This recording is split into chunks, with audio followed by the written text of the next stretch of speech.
said something yesterday which I hadn't been aware of at all. I made the assumption that you and David Norton must have known each other prior to the film, or had time to get to know each other prior to the film, because the chemistry that we talk about in the movie is so on the ball. It's believable and credible, and the dialogue's authentic, and the friendship is authentic, right from the get-go. Mm-hmm. And yet, you didn't meet until the very first day of work together, did you? No, we didn't. And, I think that's just sort of the sort of instinctual brilliance of John Landis, because I hadn't done anything that he would have seen as an actor before either, for John Landis to have seen. And as far as I know, he wouldn't have seen anything of David's besides a Dr. Pepper commercial. But for whatever reason, he thought the two of us were a good match. And it was, I think he was just working off complete gut instinct. And he was absolutely right, because we didn't have any rehearsal, we didn't have any time to get to know each other beforehand. We sort of, I don't remember the exact moment we met, but it was probably on location in Wales, and and stand over there and get in the truck with the sheep, and that's when we got to know each other. You got to know each other in the back of a sheep? In the back of the sheep, with a bunch of sheep watching. Is it often the way that you are, as an actor, that you are thrust into a scenario with somebody that you've never met before, and that is literally the job, you have to act as if you know them? Or do you quite often have time to get to know somebody and figure out whether you like them or not? More often than not, you're sort of thrust into it. Yeah, I directed a movie called Practical Magic, and on the Goran Viznik, who played the bad guy, he only spoke Croatian, sort of learning English, which was challenging enough. But his very first day of shooting happened to be a sex scene with Nicole Kidman, and he'd never met her. So that was awkward. But they, overcame it, and they looked like they were in love and obsessively in love. That's what we do. That's what you do, yeah, fair enough. You talk about the instinctiveness of John Landis. We didn't really talk a lot about John yesterday as a writer and a director. Excuse me. We didn't talk a lot yesterday about John as a writer and director. I would consider American Werewolf to be maybe a masterpiece is too big a word, but it seems to be a perfect movie. The characters are great. They're all credible, believable. You believe what's going on, even though it's preposterous. What kind of a director is John like on the set? How does he engage? How did he engage with you guys? Is he a playful director? Does he allow you to improvise, or is he fairly disciplined and stick to the script, guys? He's very, very enthusiastic and kind of silly, and is so full of energy. He's the loudest one on the set, and he's so guileless in his direction that if you try something and it's truly terrible, he'll go, "Oh my God, that's awful! Then you just do it again." And normally that would break Russian actors' heart, but you just laugh, and you try a different way. And certain little improv lines that would come out of my mouth that made it into the film. They were just, I wasn't planning it, just sort of threw a line out. And he didn't say not to do it, and they ended up in the movie. So he was very kind of liberal about that as well. The scene in the pub with all the Yorkshire folk who don't make you welcome. I'm fascinated to know how that worked, the dynamics of it. When we spoke yesterday, I used the term "strangers in a strange land." Did the actors make you feel unwelcome, or was it just part of the gig, that it was just the film that was unwelcome and not real life?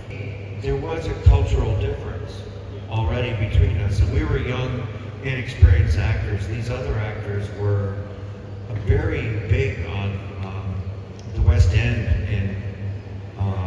in London. They were very serious theater actors that I was aware of. So that was immediately daunting to me anyway, because they were in Nicholas Nickleby, which was the most popular, incredible show that was on the West End, and it was coming to Broadway. That was a 8-hour play that took place. You needed to see it in 2 days, and all these actors played all these different parts, like beautifully. And so I had seen them already, so I was immediately already. I didn't need much to be intimidated by them. Jenny Agutter. Yeah. We didn't talk about Jenny Agutter yesterday. I'm not sure that you actually had any scenes with her. So, I mean, what do you recall of Jenny? As a man of a certain age, I remember a great deal about Jenny Agutter. Yes, exactly. Even though I had no scenes with Jenny, she, was quite a star in England and around the world. And I knew her from the Nicholas Roeg movie, Walkabout. And she asked me if I would be her date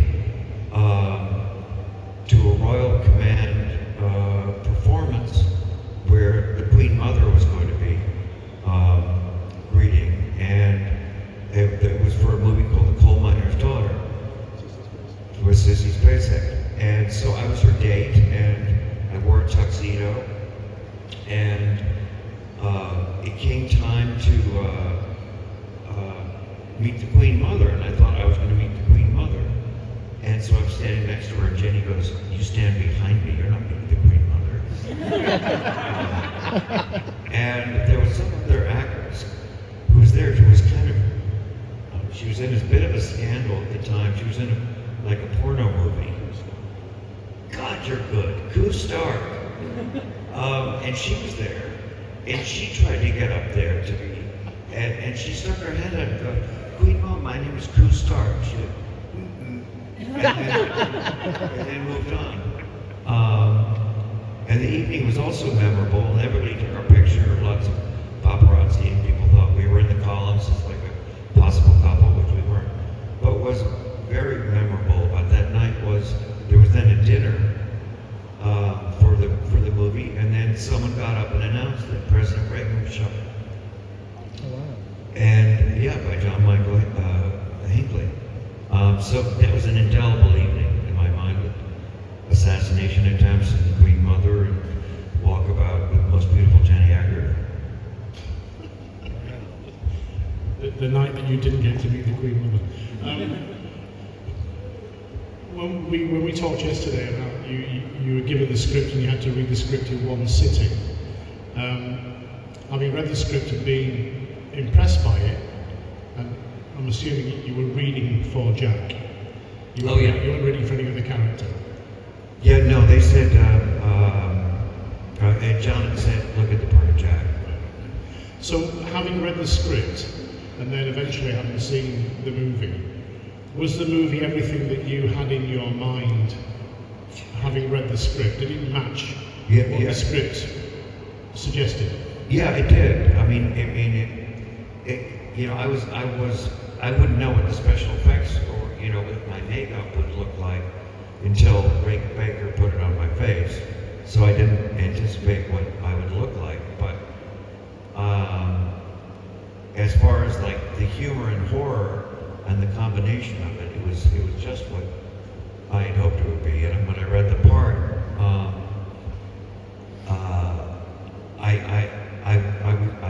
I actually preferred Jack over the werewolf, even though he was the sort of main star of it. And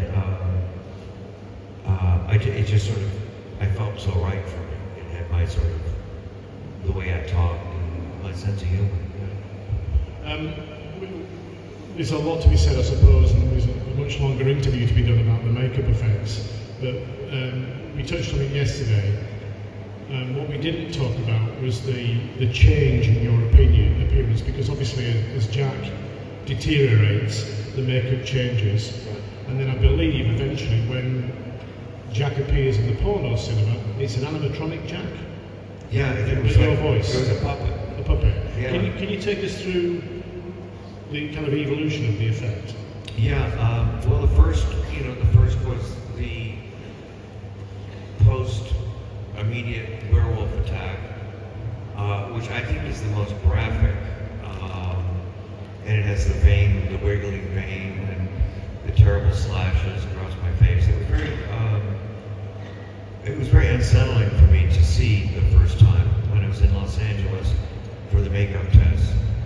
It was like being alive, but watching yourself in the mirror as what you would look like if you were violently murdered. It was a very odd feeling. The second one was, the decomposition of the body. And there was a lot more prosthetics, but still not as intricate as the first one. And what? The second one wasn't as intricate as the first. Exactly. All right. Yeah. I mean, the prosthetics were bigger pieces, and it just was less. It was more durable than the first one, if you know what I mean. And then the third one, which while I read the script, I just assumed I would be the third one, even though I'd seen drawings and my eyeball was exposed. It's more cadaverous, isn't it? The third one. What? It's more cadaverous. It looks Yeah, like yeah, it's completely a total rotting corpse, I think somebody calls me. And then I was told, actually, you're not doing that. You're just, in post, you'll do the voice of it, and it's just a robot. And I don't even think they expected me to come to set. And I was very threatened by this robot. And I said, well, I want to play then at least let me control the robot, the dummy or whatever I call it.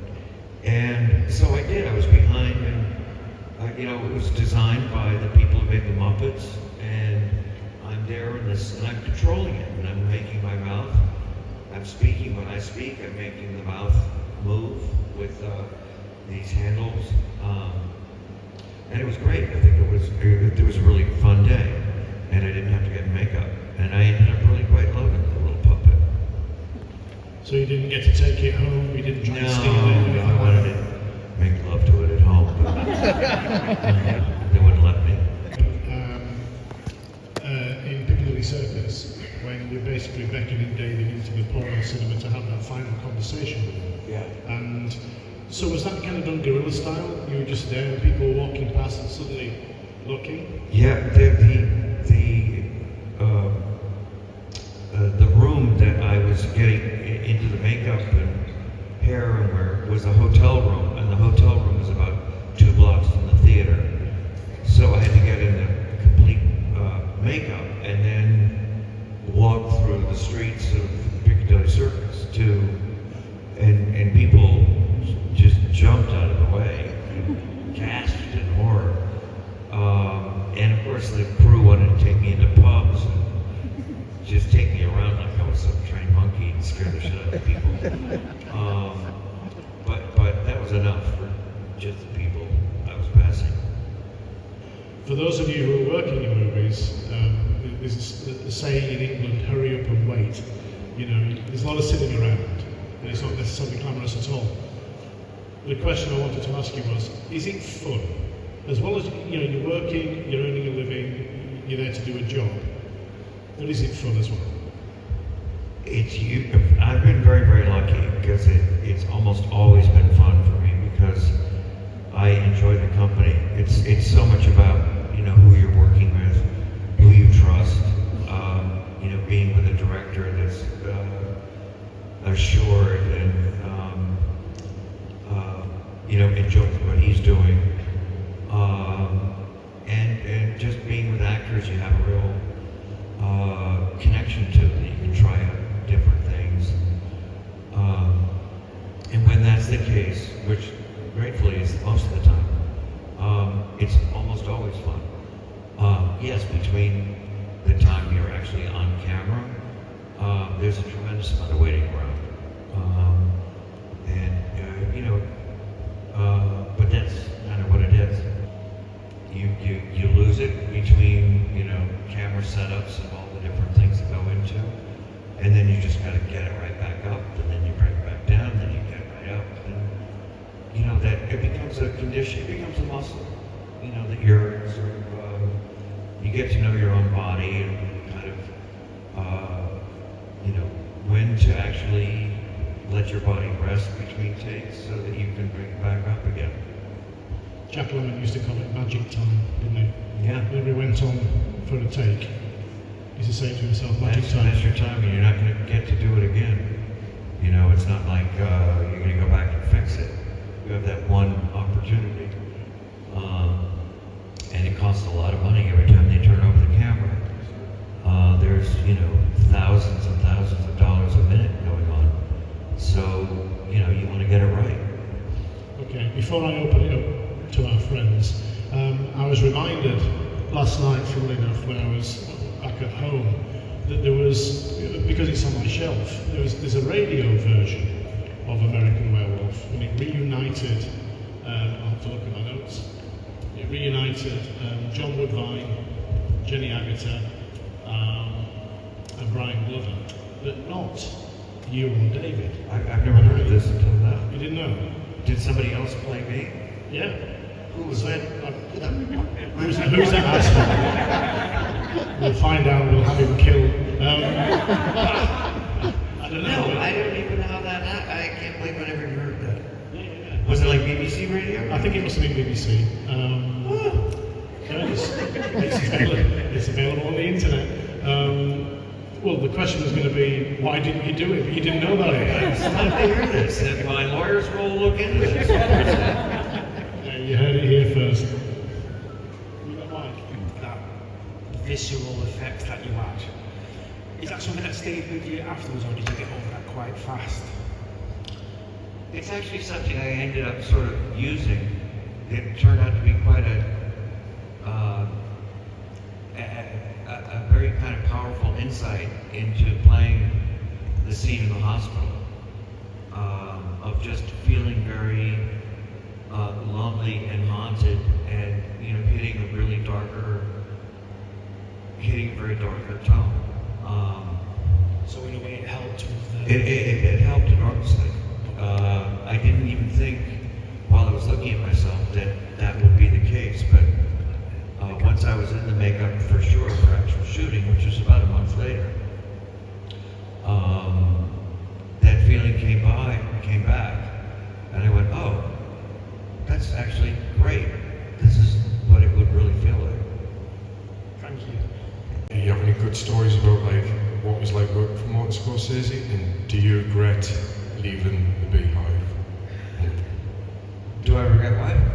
The Beehive Oh. with a head. Yeah. Well,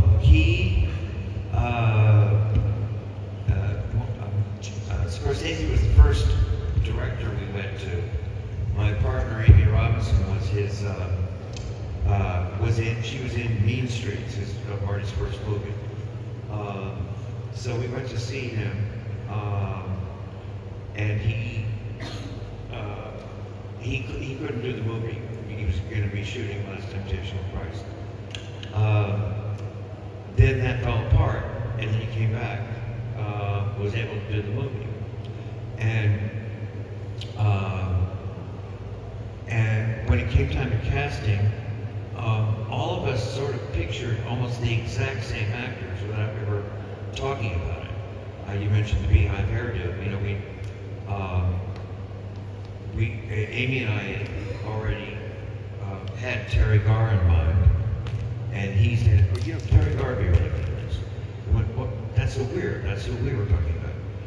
And then he said, when he was going to be shooting Last Temptation of Christ, the plug got pulled. But before they started shooting, before they started shooting, he and the writer of Last Temptation loved Rosanna Arquette so much that they would sit around a campfire in Morocco and sing Rosanna and the Hyades. And we went, well, that's what we have in mind. So it just sort of lined up. We all saw exactly the same movie. And he was someone I probably learned the most from about how to make movies and how to watch movies. You know, he would always give me well, we had VHSs at the time. He'd give me a VHS and go, this is a movie you should be aware of. This is the director you should know. And they were foreign films, they were American films, they were across the board. But it was an education in film history as well for me. Hi Griffin. Not really a question, more of a request for the benefit of those who weren't here yesterday. Could you do a Mickey Mouse idea? You really love this. Go on, yeah, we could take it up there. Could you do it with this? Okay. Oh. Hi, David. Yay!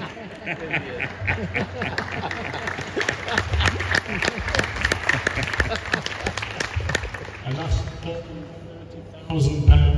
Okay, any more? Another one? Yeah, lady at the front. Hi, Griffin. Hi. First of all, I think a lot of people can agree with me when I say American Werewolf is one of the most influential werewolf movies in history. Did you have an inkling about how much of an impact it would have on movies in regards to werewolves, like the influence it would have, and looking at werewolf movies now, can you see that? Yeah. I think when we finished the movie, when it was prepared, when we saw it in previews, we thought it would be a huge hit. We thought it was, he'd just come off a huge hit making Animal House, which was a comedy, and we saw that he could blend humor and horror in the same movie, which we thought was a brilliant idea. And we were sure it was going to be a huge movie, box office wise, and be influential in the genre itself. We couldn't have been more wrong. The critics were confounded, some outright angry that we would dare have jokes in a horror movie. It wasn't until Ghostbusters came out that they went, isn't this brilliant? They're using humor to make horror. Oh, they're so clever. Which was annoying. So we actually, we were disappointed. But so we didn't anticipate that I'd be sitting here now, and that John would be, that there would be people like you who feel so strongly about the movie, which is just such a delight. So many people who, when I come to conventions, talk about this being the very first horror movie they ever saw, and they weren't even born when it was being made, the majority of people, and how they, saw it when they were 7 or 8, were traumatized but never forgot it, became, horror movie buffs, and this is at the top of their list of their favorite movies. None of us ever predicted that, which is why I like coming to these things. And it's lovely to see another life with this picture. I want to thank you all for all the lovely things you've been saying to me this weekend. Can I follow up on that? When you watch yourself on the screen, can you be dispassionate about your performance? If you're Griffin the punter, as opposed to Griffin the actor, and do you enjoy your performance in American Werewolf? Is that an unfair question? Yeah, no, I usually have mixed feelings. I probably have liked, of the things I've done, I probably liked half of what I've done that I could look at and just go, there are many things where I do it and I don't need to look at it anymore. I kind of don't want to see certain fallibilities. But this is one of those movies where I actually look and I at my 23-year-old self, or 22, whatever it was. I go, my God, I was very good in that movie. I was very kind of natural and funny, sad. And, you know, as I got older, and I'm now in my 60s, that's become sort of my, unintentionally, my sort of style, like being able to be funny, then sad, funny, sad. This kind of Chekhovian kind of thing. But it started when I was like 22, 23. The thing I would say as well is, if you talk to the guys that worked on The Thing with John Carpenter, and Carpenter would say himself, he was absolutely crucified for that movie. It wasn't a hit, you know. And we look at it now, another 40 years later. Yeah. I think it came out 82. Everyone's raving about The Thing and saying, and it feels new. It feels like a new movie. Yeah. And yet it fell on its arse when it came out originally. We are right to the end of our. Okay, we've got 5 minutes left. So we've got 5 minutes for some quick final audience questions. Where do you ready? First initial werewolf attack, when you got attacked, that you broke the head, and then when he done another take, he said he went for it on you. Is that true? Have you got your side to that story, or? The teeth. Yeah, that's it. So it's talking about the teeth, yeah. I don't remember the teeth. I remember him. I remember at the very. I remember at the end of the day of shooting. You know, he would always have to take the this little stick that had it was like a brush, but a little thing, and it had something to loosen up the spearmint gum, the glue that was on my face. That was the prosthetic glued to my face. It would take a very long time. You know, I describe it as being nibbled to death by ducks. And it was just, it would take forever. And one time I just pulled it off. And I would never do that again. It was kind of like if Rick painted the Mona Lisa, and I just put my fist through it. The look on his face. I think his question though was the werewolf attack. When you're attacked by the werewolf on the moor, did you break the head of the werewolf? Because I've heard the story as well, that you were fighting back so vigorously as Jack that you busted the werewolf's teeth or the jaw.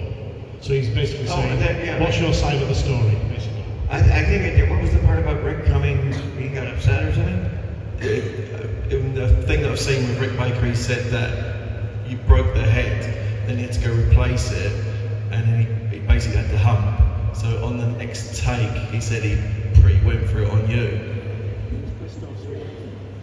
Rick did? I don't remember that at all. No, I was, you know, it was a guy with his head in a wolf mask on a wheelbarrow with 2 fur claws, and the wheelbarrow driver would drive the wolf's head into me. It was a very tight shot, and I was dying, and you know, so I fought back at it. You know, it was just part of the scene. But I remember him. I don't really remember the teeth or the thing was. I just remember the wheelbarrow, the man in the mask attacking me. The wheelbarrow werewolf. I think this is the last question. Hi, Griffin. Hello, sister. So, like in the slaughtered lamb scene, there's a very young Rick Mail as a background actor. He's like playing chess. Did you get to spend much time with him? Did you get an impression of him? Because he was really early on in his career at that point when he was in the slaughtered lamb.